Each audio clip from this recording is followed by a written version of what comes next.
현재 대한민국의 나이가 42.1세다라고 하는 이야기를 들은 적이 있습니다.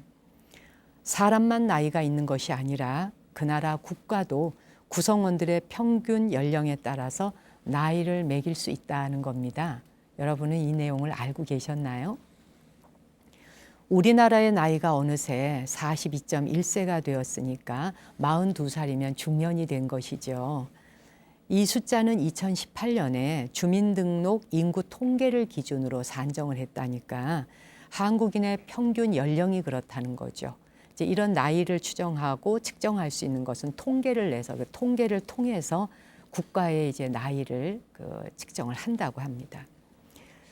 그러니 말로만 듣던 고령화 사회가 본격적으로 시작되었다 하는 말이죠. 그런 것을 보여주는 지표가 될 수 있는 겁니다. 근데 이 나이가 어느 정도 되는지 사실 가늠이 잘 안 되시죠.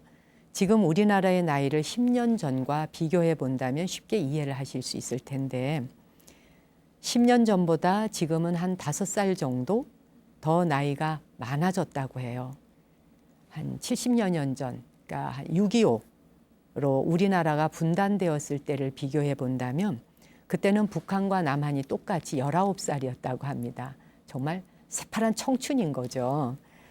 지금은 남한은 42살이 되었고 북한은 33살, 33.4세라고 하니까 42살과 33살의 이제 나이 차이가 있는 겁니다.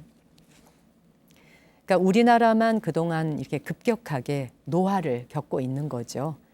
이렇게 숫자로 우리나라의 평균 나이를 듣고 보니까 새삼 우리 사회가 노령화 문제에 얼마나 대비하고 있는가 이렇게 돌아보지 않을 수가 없습니다.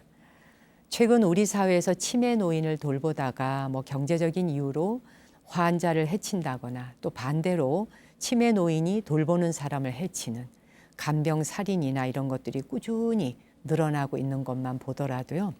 여러모로 국가가 나이가 많아진다는 것은 국민들의 나이 연령대가 그만큼 노년층이 많아진다는 것이고 그러한 그 노년의 삶의 준비를 대비하지 않을 수가 없구나 하는 생각을 하게 되는 겁니다.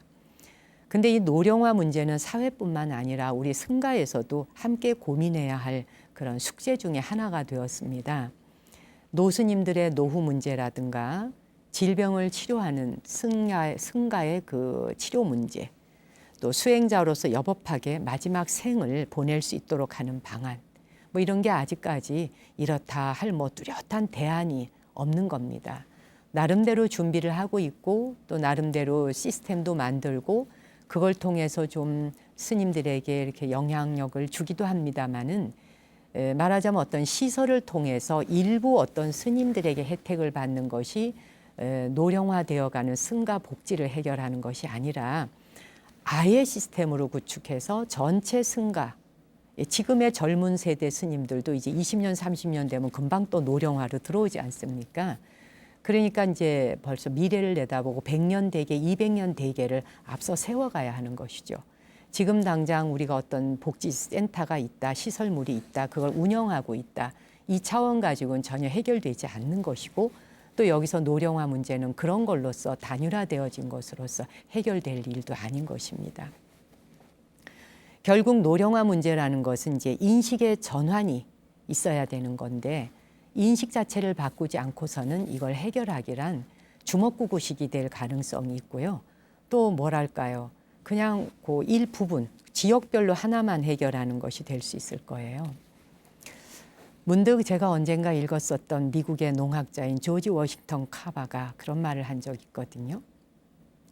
얼마나 성공한 삶을 사느냐 하는 것은 당신이 젊은이들에게 다정한가, 그리고 노인들을 동정하는가, 강자와 약자 모두에게 관대한가 등에 달려 있다. 왜냐하면 살면서 언젠가는 당신도 그렇게 될 수 있기 때문이다.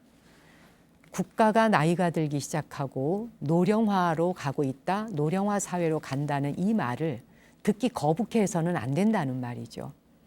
이거를 그렇고 탁상 공론만 해서도 안 되는 것이죠.